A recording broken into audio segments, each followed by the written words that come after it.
This is fun. There's 4 of us. Yeah. So we are coming from the Pro Climber Built to Last office, headquarters. It's actually a really cool setup here. So Hamish and I up in Sydney, part of our sponsorship with Pro Climber is we're going to come up here and record, head to some of the states around Australia. We're coming up in our bit of mini housekeeping. We're going to SA in a few weeks in April. So proclimber.com.au if you want to sign up for the event. It's on a Tuesday night. The dates are all in there. Now, Haim. Yep. We've got Dan here. Yep. Why? Well, exactly why. So Dan's, anyone that's listened to a podcast familiar with Airboss Dan. But I think it came about because we were going to get Dan on the podcast, and then we realised he was been on twice again, and we thought that was a bit boring. Yeah, it's very boring. So we pulled in another German. I find a younger version. And a younger, better looking version. Yeah, so I'm going to introduce, Dan, you're going to introduce our guest today because this is a pretty cool guest. Oh, yeah. So because we talked about my carpentry background, and I talked about that German carpentry has a big tradition, and now I met Erik a week ago. And he's living one of the oldest tradition, or maybe the oldest tradition we have, in carpentry and in tradesmanship in Germany, which is being a journeyman and being traveled. We call it the Waltz. And that's why I thought it would be great to have you on here to tell actually what it's about and how does it even fit in modern times, because people see you, it's 30 degrees, 26 degrees outside. You're sitting here with a jacket, long sleeves on, hats on, massive boots on. He's got a dummy. Yes, exactly. So everything has a story. Yeah, exactly. So welcome to Australia first. Hey, thank you. Thank you for inviting. I think it's nice to talk about this tradition. And I think it's important. I think it's really good to actually have someone that's not Dan talking about it, who's actually in. Yes. And if you don't know what we're talking about, highly suggest you jump on the video for this one. Yep. YouTube. Definitely. Because... Hang on, before you start, Matt, there's probably a lot of people who are listening right now who have been to Oktoberfest in Germany or have been to some kind of Oktoberfest somewhere and are probably familiar with what you're wearing right now. I have to be a bit careful what you say. Okay, I understand. I'm probably treading, but it's probably not. It's probably not the same. But it feels like it's a very similar kind of. I always get asked this question. Is it Oktoberfest? Yeah, it's January.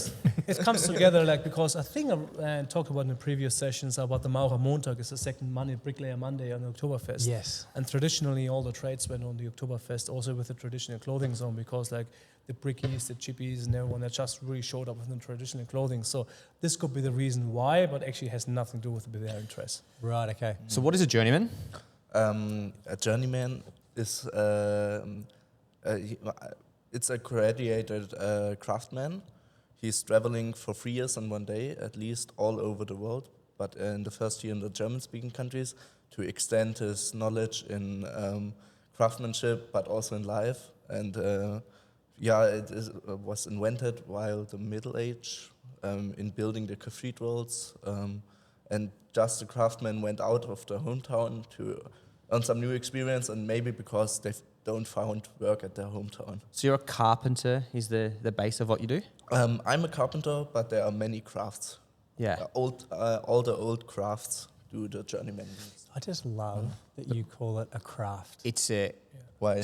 I just because we don't do that. It's a trade here. Yeah, I reckon it's a trade. So you call it a craft. There is such a big difference when I say those two words in my brain. Yeah. Craft, trade, completely different. Okay. Yeah.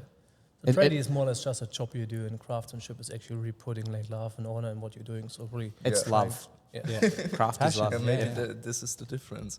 Yeah. So you have done your apprenticeship, is that what it's called? Yes. Yeah, okay, so you do your apprenticeship, Mm-hmm. you finish that, and then you do a year or so in Germany, and now you travel. You do your apprenticeship, and after you are graduated, you can go to one society and say, hey, I would like to do the Journeyman Years. And then they look for you if you are fit to this group, and if you are a nice and honorable person, and after that, you depart from your home and you go for this journey, but it is for 3 years and 1 day. Why 1 day? There's another story behind. I will tell you. That's good. Yeah, and then you go you go on this journey, and in the first year you stay in the German-speaking countries because there's much to learn and also to get to know all the other craftsmen, Yep. all the other journeymen, and after the second year you are allowed to get abroad to earn some experience in other countries how craftsmanship You is. come to Australia it's and learn there, what not yeah. to do. Oh, we have a few questions for that part later on. And so when you finish, So why is it 3 years in one day? Yeah. Because we do our apprenticeship for 3 years, Yep.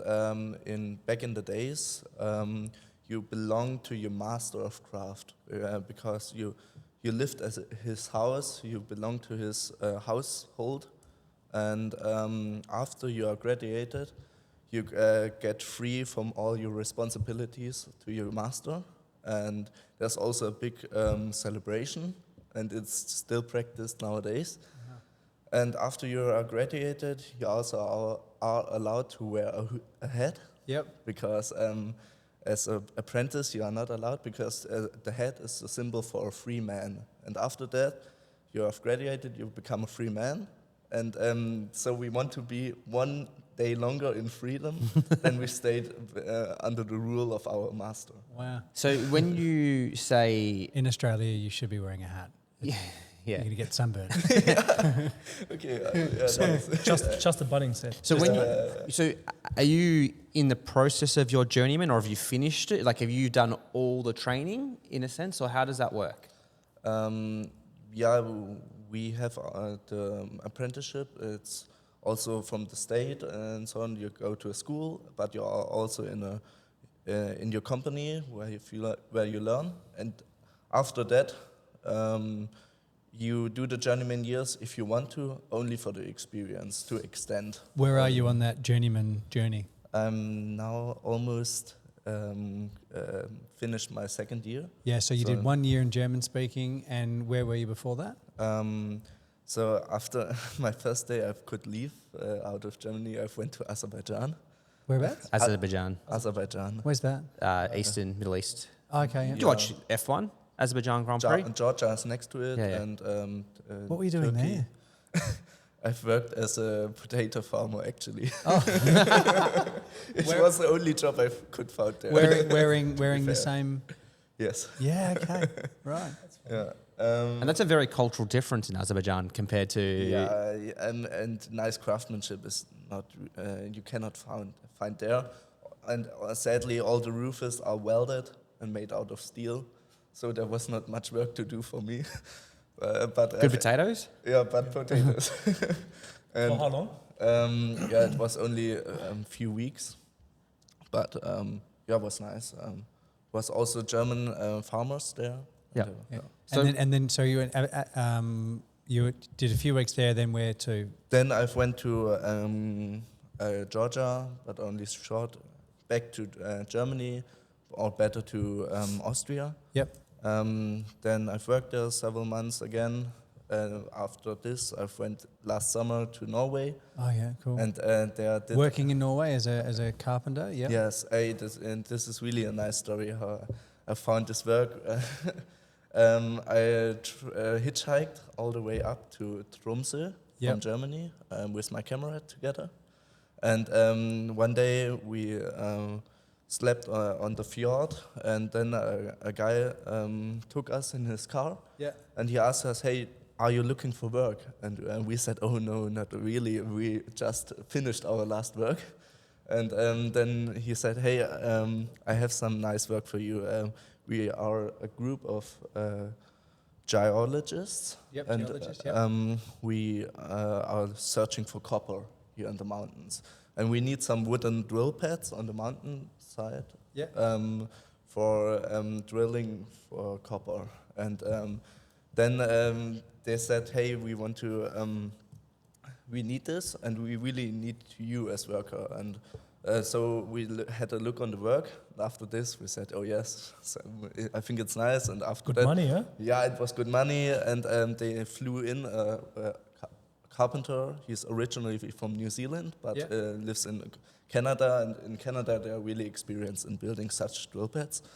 And so we assisted him, and all the wood was flying up with the helicopter, and there was a lot of chainsaw work and really adventure. And we also got a helicopter. Sounds amazing. Yeah, it was just nice. And in the afternoon, we sat together with all the other geologists. Yeah. Was an international team. Is also an Australian.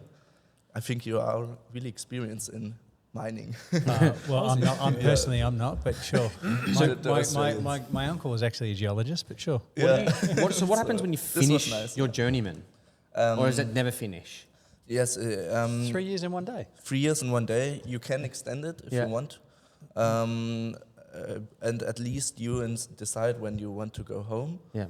At some point, your comrades will tell you, "Hey, go home now." I think it's also good to settle down at some point.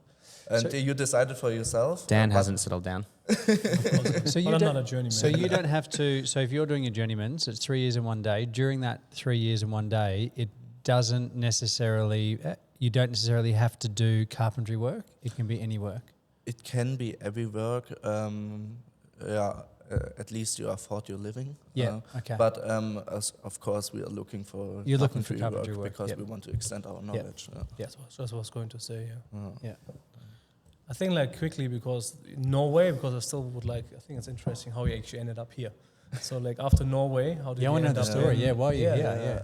Because then I have heaps of questions for you. Yeah, then I went back to Germany. I've worked there some months, and after that, I made the plan with some comrades to go to Southeast Asia. Yep. So we took the plane to Thailand. Had some where's this going? had some nice time there, and Whereabouts in Thailand? Whereabouts in Thailand? different parts. So in the north of Thailand, Yep. this was also really nice. I've ended up in a monastery and built a stair for the monks there. is cool. Then on the islands in the south and all over Thailand, something Yep. like this. And then I've went to Laos and Vietnam, Yep. and then I've recognized, I don't have much money anymore. And so I decided to come to Australia because I think here's a nice place for... And how long have you been in craftsmanship Australia and now? so. 3 weeks. 3 something weeks. like And that. you're young. You're not. I'm 25. Yeah. Yeah. I think that's really good context for listeners. Now, so you arrive in Australia. So Dan told me you didn't have a phone originally. Yes. Yeah. So you typically don't operate with a phone. Was that what you were sort of saying? You just that's not part of what you guys do as a journeyman. It's just very old school ways of communication. We are not allowed to have a phone because we want to live at the moment, and also if you don't have a mobile phone, you get in touch with the people because you have to ask for the way, and also you don't plan too many things, so you often get surprised by coincidence. So how do you This is the good communicate thing with back about home? This is how I met Daniel, at least. So how do you communicate with back home? Do you just email or? Sometimes I write an email, Yeah. or I ask somebody if I can borrow the phone, or I write postcards. The thing is, like, that's where I think I just want to jump in because, like, Are my apprentices listening? No phones on site. oh man, I think like, no phones at the gym, for example, it's giving me the shits. Like, but it's like no phones in general. Like, turn off your phone and focus on what you're doing at the moment. But it's very hard for me too.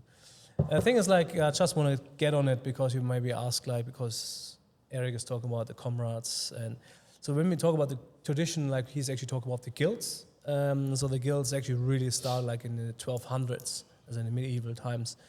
And they had different periods, and you can justify I'm wrong, but I did also my own research a bit. So it was organized really, so the carpenters and all the other trades actually like stick together and work together, and also actually integrate like the education systems. We talk about back in the 1200s.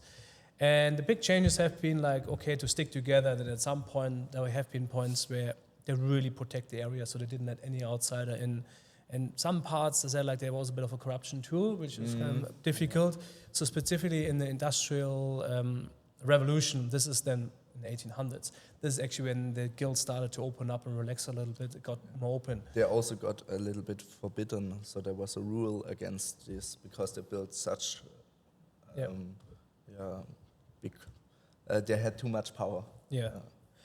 Yes, exactly. And the thing is, like, luckily they stick with the guilds stick with their traditions. And the funny thing is also, like, if you think back, because I think also we romanticize it a lot. And specifically, if you look back, like hundreds of years back, you had kids, and the kids have been most times like more like a burden because you had to feed them. People haven't had a lot of food money anyway.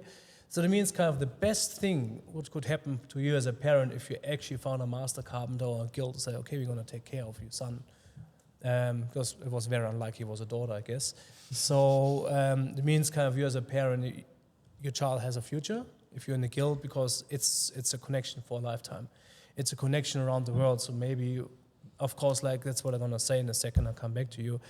There are rules, which I want to talk about. Oh, that was going to say, I've got, what are the rules? Yes. At first, there's one difference. So there's one guild for masters, and then our guild, it's only for the journeyman, for the tradesman, because we always were a counterpart to the mastercrafts, because they stayed in their city and did all the work, and also they set the prices and how many masters of craft are in one city.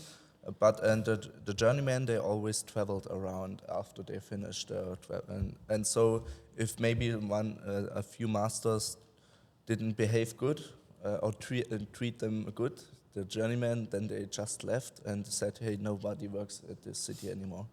Yeah. And so this is also like a little bit we are something like the founders of the unions and so on. Yeah. That's also like, back to pick your point up, is kind of like back then they had like, it wasn't like a health insurance, but like hundreds and hundreds of years ago, if you actually had a work injury, it was actually part also to take care of your wounded comrade, or if you couldn't work anymore, or if you die, because back then it was pretty normal that you actually die inside. So it means actually the guild and the comrades actually took care of the family too. Yeah. So it was also part. When you talk about hundreds of years ago, where actually everyone was just trying, exact 1,000, yeah.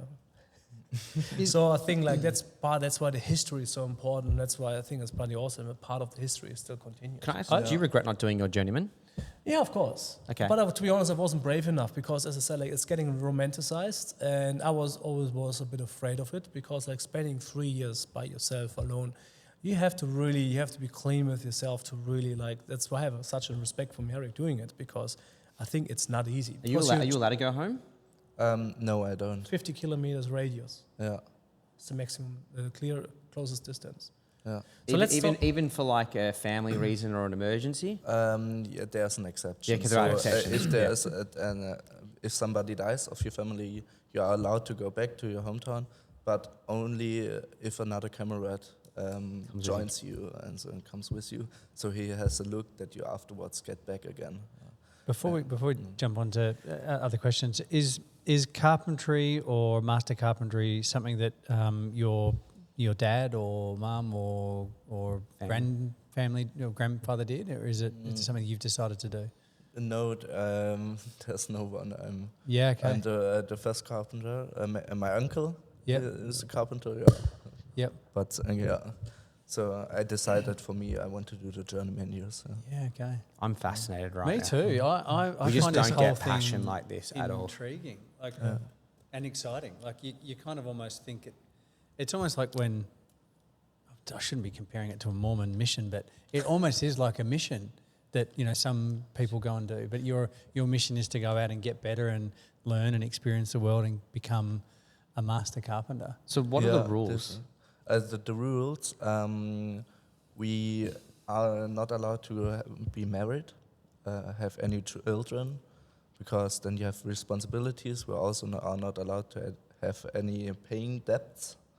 Also because of responsibilities, you cannot do this journey. We have to be under 30. So this is during the journey? During the journey. Okay. Yeah. For sure. You can get married past. Yeah. Okay. I can. Yeah, I was like, I want to build a family. Yeah. Can women do it? Yeah, they can. Not in our society. Yeah. But there are different societies. When you say societies, the guild. The guild. Yeah. Okay. Your particular guild. Yep. Yeah. Okay. Cool. So so you can't get married, can't have kids under 30.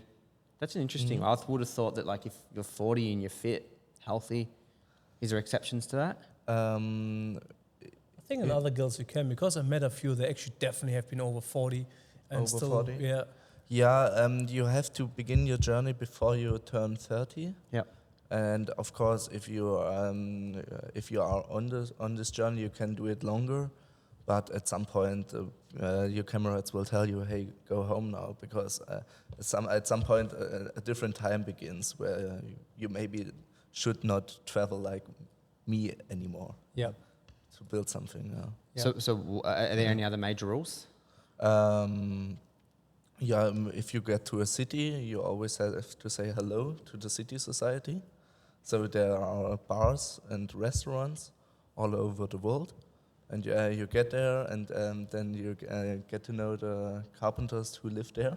Maybe they settle down. Especially here in Sydney, there are a few. They settle down here in Australia, and so there are some meetings. Yep. And we meet up to do our stuff. And this And is how it works. It's also a big connection. And right now, are there other? You talk about comrades. Have you got your other comrades here now? There's one working in Bondi. Yep. Another one is in Brisbane, and there are some.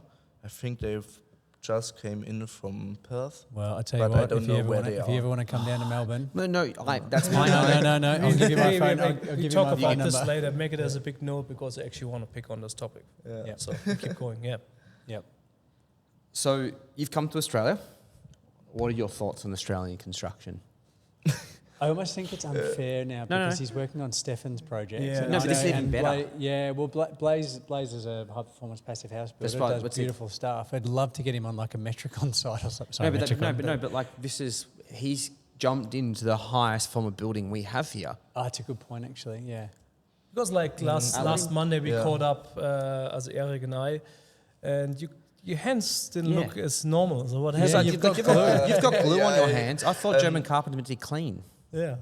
Yeah, what I've recognized here is much with glue. So every wood is glued together. I don't like this way because also if something doesn't fit, you have to get it out, and then everything is just a big mess. But so I only worked now 2 days at my new job. So I don't know much how it works. Yeah, but of course there is a difference to German buildings. So what have you noticed? A lot is made with the nail gun Yeah. and shoot together. Also, you use thinner wood, thinner Yep. timber. Yep. It is a lot of commercial work, really new buildings. I think,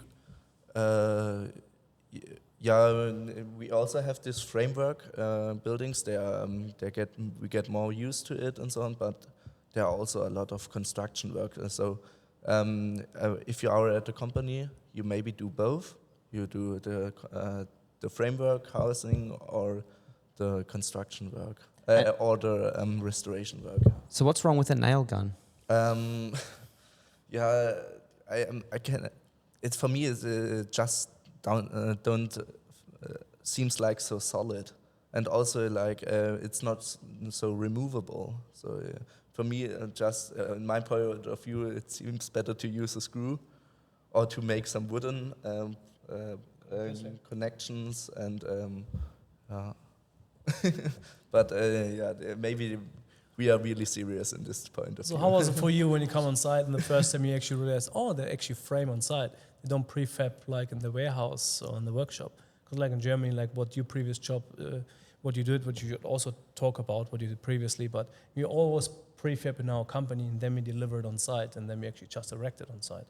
And here like, zip. It's crazy how fast it goes. I think here. I think the Australian way of building it's just it's really good because at least you it's finished early and also you make the most of it. Maybe you don't have the same quality, but Maybe we don't. but at least you can live in these houses, and I think pretty well. And I think it's another way of thinking. In Germany, we are also so passionate in our work because I think it's also the history. We have these cold winters, and we cannot do anything else to be keen in our craft and so on. And here you have the beach, and you can go to the beach after work. And so I think this. Do you wear this outfit to the beach? Sometimes, but of course I change to my pants. And do you have to wear this all the time? Is that part of the mission that you're on? Well, not mission, no. You're He's a missionary, yes. Yes. No. Now, is it part of the rules that you've got to wear this all the time? Yeah. And then when can you take it off? At home. And then what about Saturdays and Sundays when you're not working? Can you be in free dress? No, I don't. Oh, wow, okay. So do you have just like a few of the same thing? I have one clothing for traveling and one for working, and of course several shirts. So how big is your luggage? It's something like this. Now it's a big roll. It's just a bundle. So he's not traveling with a backpack. But you don't have a walking stick, isn't it? I've left mine in Germany because I was worried that the Australian border patrol. Yeah, they'd probably take it off. So you usually actually have a walking stick. And if it's okay to ask, but what's all in your luggage? I have my tools inside. What tools? Basic tools, hand tools and so on. And be more precise, because I think like hand tools here will be a skill in your nail gun. That's what I'm asking. I have a hammer. Then an angle I made for myself with 2 angles you can set. Then a chisel. A saw. Of course, knife and some measurement working tools and so on. Like a hand saw. A hand saw. Yeah. And you keep that sharp yourself? You sharpen it? Yeah. I do. And that's it. That's it. Yeah. And you can build anything with that? Or like obviously when you're saying you screw stuff, at the moment you're relying on using the trades on site, their tools? Yeah. But I'm assuming you respect them more than anyone else. Yeah, I'm pretty happy to get my tools now because with these basic tools I cannot do everything and also not so fast. But you have been pretty happy in Asia when you built the stairs, isn't it? I've been happy because in Southeast Asia you get some tools, but they are worse. They are worse, and so I was happy to have my So own working tools. in that in Southeast Asia must be hot and humid. Yes. Yeah. Yeah, so. And by the way, because some guys might think like, oh, he's wearing the same clothes. No, it's not smelly in here. So like, No, it's definitely not. He's still like, And I'm next to Dan too. yeah. I might be smelly, but So, I mean, I don't know what it's like here in Sydney, but there's some dickheads that work in construction. And has anyone been an idiot, like a dickhead or rude to you for wearing? she just worked 2 Never. days so far. Yeah, okay. Give him time. I mean, I wouldn't think that the Steffens team would be like that at all. But what about just the general population? You know, walking down the street now. Crazy friendly. So Awesome. I'm I'm happy to hear that. This is really nice. So the Australians, they are. You have just a chat at the bus, and they're really happy, and you feel like that they have a good life here. In this country. I feel happy talking to you. Like I'm It's really, like I'm really enjoying this conversation. This is, I don't know Yeah. about you, but I feel like I feel inspired. Yeah. I feel Talk about the coincidence how we met. It's too funny. Like, do we really want to know? yeah. Is it 3 a.m. in the morning? Oh, No. Sometimes you on this Journeyman Years you have this habit to you want not to plan too many things, and this is how I've got here, and I've been in Sydney and lived in this hostel, and I was looking for work, but I don't want to write any emails to companies or sign up at Indeed or what people usually do, because I thought, hey, maybe I will find something else, and then doesn't work that good, and I was a little bit, maybe I have to write some emails to companies, and then I went dancing, like bachata dancing. Yeah, Dan was showing me some videos last night of him dancing. Ooh la la. The funny thing is most people don't know what bachata is. People know salsa, but don't know what bachata is. And it's like not very common, specifically from Germany. No one knows what. I thought he was bachata is in talking Germany. about the burrata cheese when we first.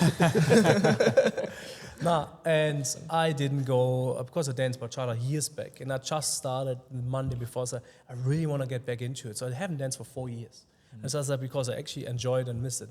And then I went for the first class, the intermediate class. Then I was dancing, and I was looking in the corner, and I just saw Erik sitting there. And then you're in these Latin dance mindsets, and then I saw like Erik there in his traditional carpentry clothing. And I couldn't get it together like for a half a minute because like these two worlds Maybe colliding. it's a dancing outfit. Were you like, were you, No, I you knew were expecting to find love at the dancing, but it's a different kind of love Yeah, you exactly. found. So I had to change my mindset. So less flirting, more technical. Now. Yeah. Did he flirt with you? Did he flirt with you? For sure. he came to me and said, "Hey, it's so nice to see you. Do you want to come to my office tomorrow to Pro Climber?" And I know this company, of course. My office. And I was so happy to meet Dan because this is all the thing about this journey, what I love so much about it, because you meet people, and I'm so in love with coincidence because everything changed to the good after this point. And then talked to Stefan, and now I found work and also a place to live. So the thing is, like we talked about, work should be possible. Let me know when, what. I sent Matt immediately a message straight after the dance. And Matt, we need to get him on a podcast when you're in Sydney because I think it's a great story. I just love that you said there's just something romantic about this. Yeah, it was a bit of romance. A romance while dancing. And funny enough, is also so like Erik also like worked with Proclaimer products before. Funny enough, in Germany, he knows one of the Proclaimer employees in Germany because the trade school where he went to is maybe the trade school where Proclaimer is the most active with, in Biberach. So it's like so many crossovers, which is super and also fun. a camarade is working at this company. Oh yeah, you told me. Yeah. And what do you think about being from Germany and then coming to Australia, and then I guess there's the connection with Dan, finding another German who works for a German-owned company, and we're a couple of Australians who just love. Like, did you expect this to happen? Like, because it seems like everything's kind of just dropping into place here. No, I didn't expect that that it fits so well. I mean, I've travelled a lot. I spent 4 years travelling when I finished university, and it is funny. Like, everything's quite like serendipitous with how it sort of fits together, and this leads to that, and this is just it brings back memories of like what happened to me when I was travelling as a younger kid, which is probably why I'm enjoying the conversation so much. I know this conversation is making me feel happy. Yeah, That's good. This is also a word what the Canadian carpenter or the Canadian geology told me is serendipity, and it fits so well. Yeah, totally. And I don't think we have such a good fitting word in German. Oh, okay, But this is so how I enjoy it so much. Yeah, well, I don't know, when you come down to Melbourne and come and work for me, these warmer clothes are going to be a lot better in winter because it gets very cold down in Melbourne. Or Tassie. Or Tassie. What annoys you most about the way Germans work? Sometimes it's too serious. That you also aware of the working habits. Then that also you get maybe called on the weekend and so on. And for me, and now it's okay because I don't have a phone, but sometimes we are too serious in this. Yeah. The tone how we talk to each other is a different one too, huh? I think so too. Yeah, As in, like, here it's more comfortable. Also, in my apprenticeship, it was normal. My boss was throwing a piece of timber at me. So that was back in the day with us too. Yeah. So yeah. I mean, there's a part of me that kind of thinks that. But now I'll say I think there's something romantic about that too. No, Yeah, I just actually think that there's probably an element of maybe we should be a little bit more committed. Man, I'm trying to find the right words. Not throw stuff at, but my expectation is the way that Erik presents himself to a project and the way that the passion and the way we talk about craft and romanticising carpentry should be what is expected. And I think that you and I are pretty lucky with our team that they're committed, because obviously how we portray our businesses, you know, my to the standards world. just lifted. I'm going to be honestly like, I know Dave listens to this and the rest of my team, like, this is how you should be holding yourself. Yep. We don't have a huge amount of time, but I want to know about the dummy. Okay. So Eric's got a dummy like attached to the inside of his jacket. To shut Dan up. It's to shut Dan up when he won't stop. In our society, it's just a funny society. All the carpenters are doing the same, and we love to making jokes and so on. And this is because in the beginning of your journey, as your departure from your hometown, you get to the sign of the exit of your village, and all the carpenters are walking in one line and do some funny stuff and stopping the cars and so on. And then you stand together in one circle and you tell each other stories and jokes you experienced on this journey. And also it's nice you get invited of the habits and how it works at this journey. And then my mother was asked to come to the circle and tell a story about my childhood. And she told them, Erik used to wear 10 dummies. Dummies? Yeah, dummies, yep. on his fingers and one in his mouth. Otherwise, he couldn't sleep. And then all the other couples laughed. And one said, Schnulli, that's how we call dummy in Germany. That's your name now for 3 years and 1 day. So they call me, everybody calls me Schnulli. How do you spell it? It's SCH? SCH, yep. NULLI. Yeah, so that's my name. Schnulli. So what's next? And then some other carpenters said, hey, if you wear a Schnulli at your jacket for 3 years and 1 day, we give you 100 liters. And I said, yes, of course. 100 litres of what? Beer. Beer. Of course, what else? What's next? He's coming to What's Melbourne to work next? for me. Maybe. If you come to Melbourne, like I know Hamish Just flick between the two. I would We have love still, the we have opposite. still some logistical issues. He also needs his 88 days, so he can actually apply for a second-year visa. He's going to stay with one carpenter, with one for... Now he has to do some remote work, which of course can be carpentry, but it has to be fulfilled. Has to be in certain zip codes in Australia. No. Yeah. And so that's why You'd be able to help find that. I think you have a way better reach than me. Yeah, okay. So I have think to like, see. Yeah. So let's maybe get this podcast out early. So if you're listening and you're in a certain area that is enabling carpenters to part of this legislation, reach out to us and we'll try our best to connect you with Erik. Where are these places though? I find it on the government website. Yeah, they're like rural. Okay, yep. It's not okay, as cool. bad actually, to be honest. It's a massive Kui list. Architecture, she's building her house right now and she's rural. Oh yeah, Sarah. But maybe the guys in Tassie too, to be honest. It could be like Lancy or Yeah, could be that's pretty, rural. That's real. and it's pretty beautiful. Matt, yeah. Hey, So thank and you it's very cold much. enough for I would love, Yeah. I'd love the opportunity for you to come work on our site. So even just a week, I'm just to teach. imagining Rory would love you. Yeah, my team just to Love you. learn. You're like, you're doing it Right. perfectly. I don't have to. Yeah. What's the goal? Like in 10 years, where do you want to be? For me, having a family and a nice house somewhere. I don't know where I settled down until now. Back in Germany, do you think that's where you'll go back to, or you don't really care? I don't know yet, but I like Germany, of course. You know, Coogie's expensive. Yeah, maybe, but I don't know where I end up. This is also Maybe what he I've wants to be a master recognized. carpenter. Who Yeah, knows? I'm so happy for the experience. I know. So you're doing a journeyman. Like, I might jump back, and maybe I've missed something here. Yes, what I just wanted to quickly add, he's living in the present. Because you ask him what's happening in 10 years. Yeah, I and know. he's That's just why. saying living in the present. But that's why I wanted to ask the question. But so ultimately, at the end of the day, you become a master carpenter. I don't know. Maybe. So It's when- not finishing your journeyman doesn't mean you're a master carpenter. One thing has nothing to do with the other. So Yeah. So there are 3 stages, like in the traditional carpentry things. So you do your apprenticeship, you finish it.